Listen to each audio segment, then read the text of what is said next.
mga hugot ni Brent. Oh, Brent. Brent.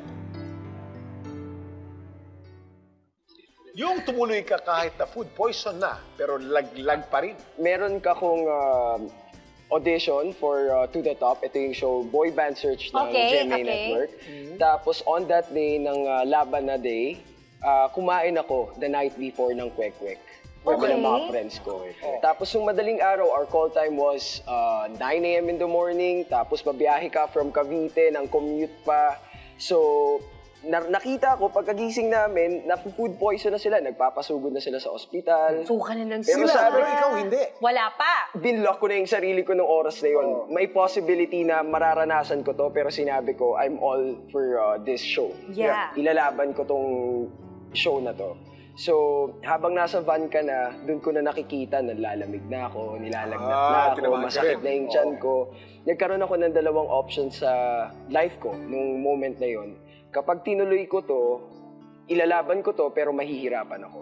Pero kapag umuwi ako, mawawala na talagang opportunity. Mawawala yung opportunity.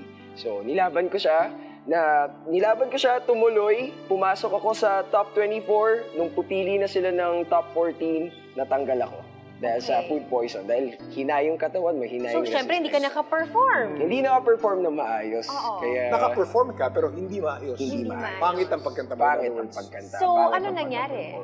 Syempre, you didn't natanggal get ako, nung moment na yun, I can still remember, sinabi ko na sa sarili ko na at least at one point in time, naranasan kong maging artista.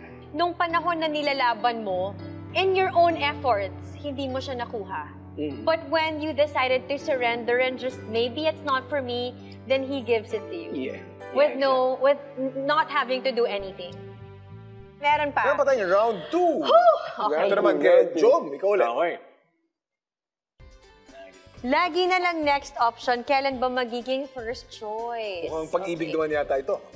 Maybe. Sa ano ito, sa career ito. Okay. Career. Yes. Anong nangyari? Palaging hindi lang nagtapos dun eh. Yung after I got in, maraming problema ang kinaharap niya, maraming struggles, maraming sacrifices. Most of the time, mararamdaman mo, kikwestiyonin mo na yung sarili mo, dapat ko bang ituloy ito? Para ba sa akin to? Dumadating pa yung point na family will interfere, na parang dapat may mas maganda pang opportunities dyan sa labas. Bakit hindi mo na lang So, kumbaga kunin parang yun? malilito ka ngayon. Malilito kung ka. tama pa ba Is your itong family not pinapasok totally ko? behind you? At first, pero bata pa lang, pangarap ko na to eh. Okay. Pinaglaban ko to, pinaglaban ko talaga siya. So, hindi lang dito siya nagtapos. Mararamdaman mo yung mga struggles na yon, but then, ngingiti ang mundo, ngingiti ang pagkakataon sa'yo. And, Darating ang pagkakataon. Darating ang pagkakataon. Nakangiti ba ang pagkakataon sa'yo ngayon? Sa mga oras na to, Kuya Kim, opo. Maraming salamat. Thank you.